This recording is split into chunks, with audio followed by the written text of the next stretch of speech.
नमस्ते दोस्तों, मनमोहक हिंदी कहानियाँ चैनल में आप सभी का स्वागत है। आज की हमारी कहानी है जीने की कला। आपको हमारी कहानी पसंद आती है तो वीडियो को लाइक और चैनल को सब्सक्राइब जरूर कीजिएगा। मैं सुबह अलसाए मन से सोकर उठी क्योंकि आज मेरे रिटायरमेंट का पहला दिन था और मुझे पढ़ाने के लिए स्कूल जाने की जल्दी नहीं थी, इसलिए मेरा मन भी बहुत प्रफुल्लित था। अन्य दिनों के विपरीत जल्दी जल्दी चाय बनाने की अपेक्षा मैं अपनी बालकनी में जाकर खड़ी हो गई। रात भर बरसात होने के कारण गुड़हल और सदाबहार के पेड़ों से पानी टपक रहा था और उनके फूल जमीन पर बिखरे हुए थे। दूर दूर तक सड़कें नहाई हुई लग रही थीं। बौछार के साथ ठंडी ठंडी हवा और चिड़ियों की चहचहाहट मन को पुलकित कर रही थी। इस दृश्य की अनुभूति मुझे बिल्कुल नई लग रही थी, क्योंकि 10 साल पहले इस मकान में आने के बाद जितनी फुर्सत से आज इसका अवलोकन कर रही हूँ, इससे पहले कभी नहीं कर सकी। स्कूल की नौकरी और बेटे अमन के पालन पोषण में घड़ी की सुइयों के अनुसार जीवन बीत रहा था। दृश्य देखने में इतनी खो गई थी कि मेरे पति आकाश के पुकारने की आवाज़ भी मेरे कानों से टकराकर लौट गई थी। हमेशा की तरह वे मुझे ढूंढते हुए बालकनी में आ पहुँचे और बोले, क्यों भाई, आज चाय नहीं मिलेगी क्या? कल तक तो सुबह की चाय मैं ही तुम्हें बनाकर देता था, आज तो तुम भी मेरी तरह रिटायर हो, आज तुम चाय बनाओगी। ठीक है, सच में तुमने यदि सहयोग नहीं दिया होता तो मेरे लिए नौकरी करना बहुत कठिन था। अब सुबह की चाय मैं ही बनाऊंगी, लेकिन सुबह 5 बजे नहीं, 7 बजे। नो रूटीन, कभी थोड़ा जल्दी कभी थोड़ा लेट चलेगा। मैं रूटीन से थक गई हूँ। हाँ ठीक है, रिटायरमेंट का समय मिलता ही है अपने जीवन को अपने अनुसार जीने के लिए। No work pressure. इतना कहकर उन्होंने अपनी हथेली फैला दी और मैंने भी उस पर अपनी हथेली जोर से रखते हुए डन कहा और हम दोनों खिलखिलाकर हंस दिए। मैं 2 प्याली चाय बनाकर बालकनी में लाई और आकाश को, जो डाइनिंग टेबल पर मेरा इंतजार कर रहे थे, आवाज़ देकर बुलाया और बोली, अब हम सुबह की चाय बालकनी में ही लेंगे। वे मुस्कुराते हुए बैठ गए। मैं जल्दी से उठकर अखबार उठा लाई और सोचने लगी कि इस बालकनी में, जिसमें अभी तक बेतरतीबी से घर का फालतू सामान रखा था, उसे हटाकर बैठने के लिए 2 कुर्सियाँ और एक मेज रखूँगी और यहीं बैठकर चाय पिया करेंगे। नौकरी की आपाधापी में कभी यह ख्याल आया ही नहीं था। मुझे याद आया कि स्कूल के लिए जाते समय मैं चाय पीती नहीं थी, बल्कि घुटकती थी, वह भी कभी बैठकर और कभी कभी खड़े खड़े ही। छुट्टी वाले दिन भी घर के अन्य कार्यों में इतनी व्यस्त हो जाती थी कि आराम से चाय पीने का मौका ही नहीं मिलता था। मैंने महसूस किया कि बालकनी में चाय पीने का मज़ा ही अलग था। अब चाय घुटकने के स्थान पर उसको चुस्कियों के साथ पीते हुए बाहरी दृश्यों का आनंद लेना, अखबार की खबरों को पढ़ते हुए उस पर चर्चा करना अलौकिक आनंद की अनुभूति दे रहा था, जिसे मैं शब्दों में नहीं बांध सकती। मैंने लिस्ट बनाई कि किस किस से मिलने का मन करता था और अब तक उनसे मिलना टालती रही थी। सबसे पहले मुझे मुंबई में रहने वाली अपनी बचपन की सखी नीलम का ख्याल आया। उससे 4 साल पहले उसके बेटे के विवाह पर ही मिली थी और विवाह की व्यस्तता के कारण 3 दिन में अधूरे मन से वापस आना पड़ा था। मैंने झटपट वहां जाने की घोषणा अपने पति और बेटे अमन के सामने कर दी और 1 हफ्ते के बाद ही वहां जाने का प्रोग्राम बना लिया। मुझे याद आया कि एक बार जब मेरी माँ बीमार थी, मैं मन महसूस कर रह गई थी क्योंकि बच्चों के इम्तिहान और अपनी नौकरी के कारण उनको देखने भी नहीं जा पाई थी और वे दुनिया से भी चली गईं। कई बार तो घर पर मेहमान रहते थे और मुझे मजबूर होकर स्कूल जाना पड़ता था। उन दिनों की बेचारगी याद करके मेरा मन कसैला हो गया। अभी मुझे नीलम के पास गए 2 दिन भी नहीं हुए थे कि अमन का फ़ोन आया कि उसकी कंपनी उसे बहुत जल्दी लंदन ट्रांसफ़र करना चाहती है।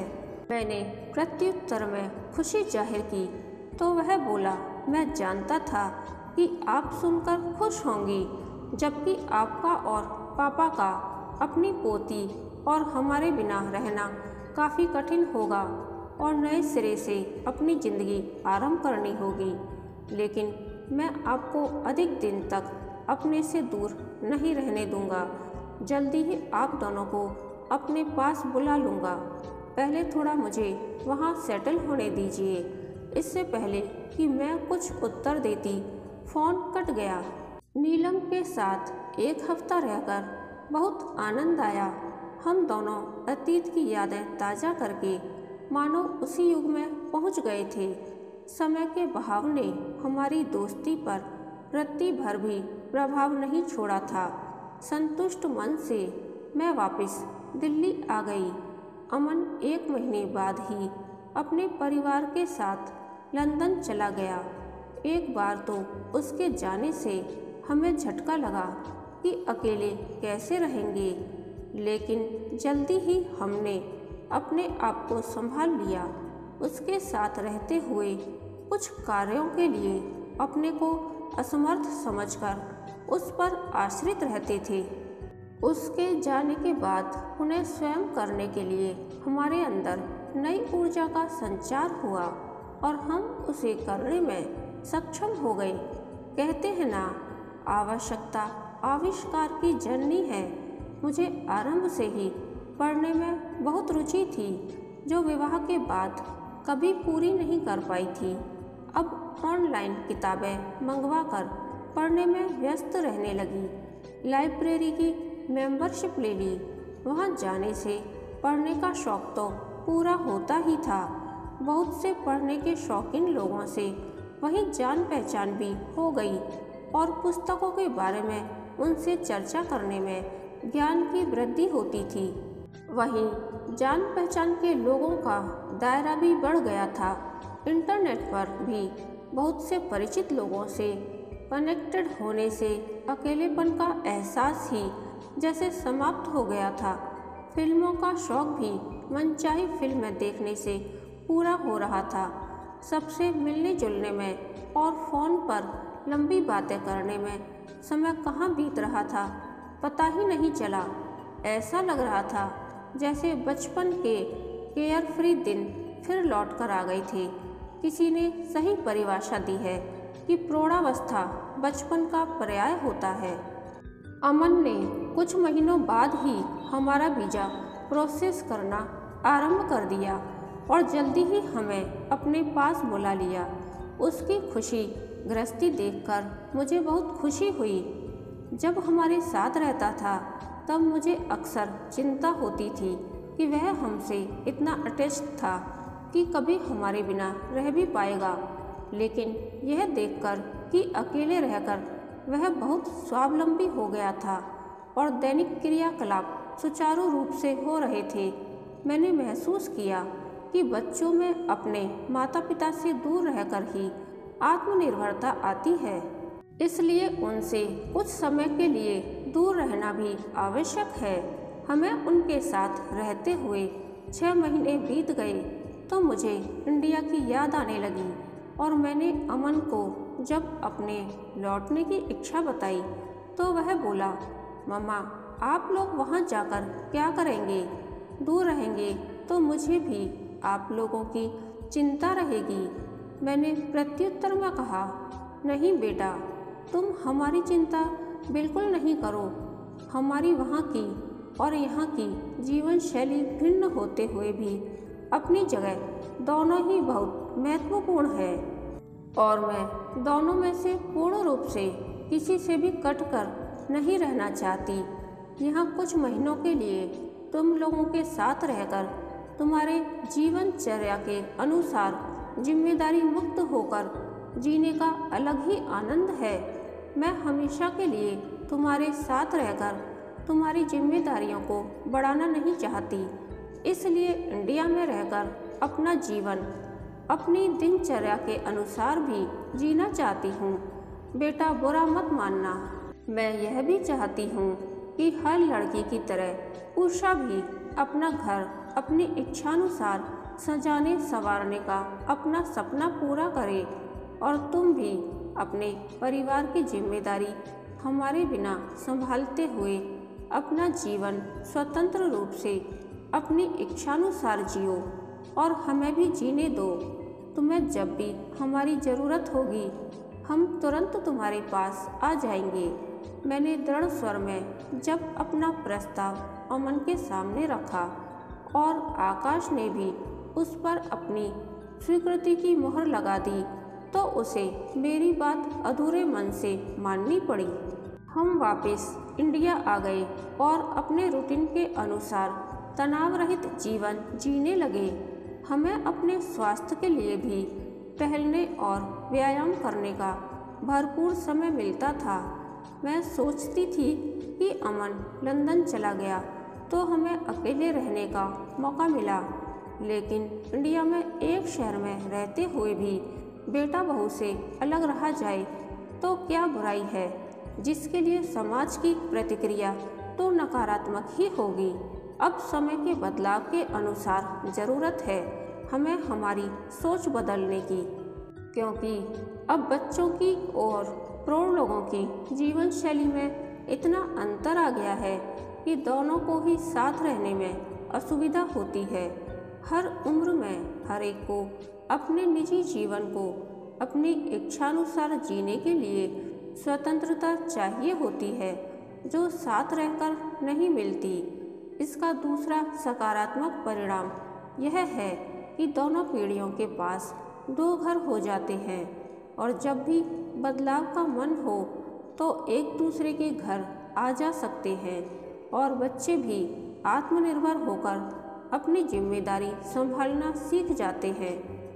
मुझे याद आया कि जब मेरे रिटायर होने में कुछ महीने ही शेष रह गए थे तब मेरी कलिंग मिसेस पारिक बोली, मैं भी अगले साल रिटायर हो जाऊंगी। आपके साथ तो आपका बेटा रहता है, इसलिए आपको घर में अकेलापन नहीं लगेगा। मेरी तो एक बेटी ही है, उसकी भी शादी हो गई है, मैं अकेले कैसे रहूंगी? मैंने उनको जवाब दिया था, हमारे उम्र के इस पड़ाव तक आते आते बेटा हो या बेटी दोनों ही अपने अपने जीवन में व्यस्त हो जाते हैं। बेटी विवाह के कारण दूर जा सकती है तो बेटा भी नौकरी के कारण हमसे दूर जा सकता है। यह सब स्वाभाविक है, ऐसा तो कभी ना कभी होना ही है। यह जानते हुए भी हम अपने को खुश रखने के लिए अपने बच्चों पर आश्रित रहते हैं तो रिटायरमेंट के बाद का समय हमारे लिए अभिशाप बन जाता है। इसलिए आत्मनिर्भर रहकर अपने को खुश रखने के अन्य रास्ते तलाशने चाहिए। अपनी दबी हुई इच्छाओं को पूरा करने का सुनहरा मौका रिटायरमेंट के बाद ही मिलता है। वह हम बिना किसी पर आश्रित रहकर ही पूरा कर सकते हैं। उन्हें मेरी बातें व्यावहारिक न लगकर मात्र उपदेश लगी। प्रत्युत्तर में बोली, ठीक है, आपका वह समय भी जल्दी ही आने वाला है, तब देखूंगी। और अब वह समय आ ही गया। मेरे इंडिया पहुंचने पर वे मुझसे मिलने आईं और मेरे चेहरे की चमक देखकर हतप्रभ होकर बोली, मैं तो समझी अब तुम वहीं रहोगी। तो मैं उनकी बात पूरी होने से पहले ही बोली, देखो जो मैं कह रही थी उसे मैंने सच कर दिखाया। मैं यहाँ अकेले बहुत खुश हूँ। ऐसा लग रहा है जैसे कि मेरे नए पंख उगाए हैं और मैं जहाँ चाहूँ उड़ सकती हूँ। मेरी बात सुनकर वे बोली, सच में मैंने तो हमेशा लोगों को रिटायरमेंट के बाद बीमारियों का रोना रोते ही देखा है। आपसे मिलकर मुझे इस उम्र को जीने की कला सीखने को मिली है। आपका बहुत धन्यवाद।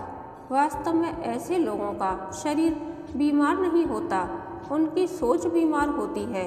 वे अपने को बूढ़ा सोचकर अपने को असहाय और अक्षम मान लेते हैं और अपने शेष जीवन को जीने का एकमात्र उद्देश्य मृत्यु की प्रतीक्षा करना ही समझने लगते हैं। उनकी इस नकारात्मक सोच का प्रभाव उनके शरीर पर भी पड़ता है। उम्र के अनुसार शरीर पर बाहरी बदलाव तो आता है, लेकिन हमारी सोच हमारी बढ़ती उम्र के प्रति सकारात्मक हो तो उसका प्रभाव हमारे मन पर कभी नहीं पड़ता। मन हमेशा उमंग से भरा होना चाहिए।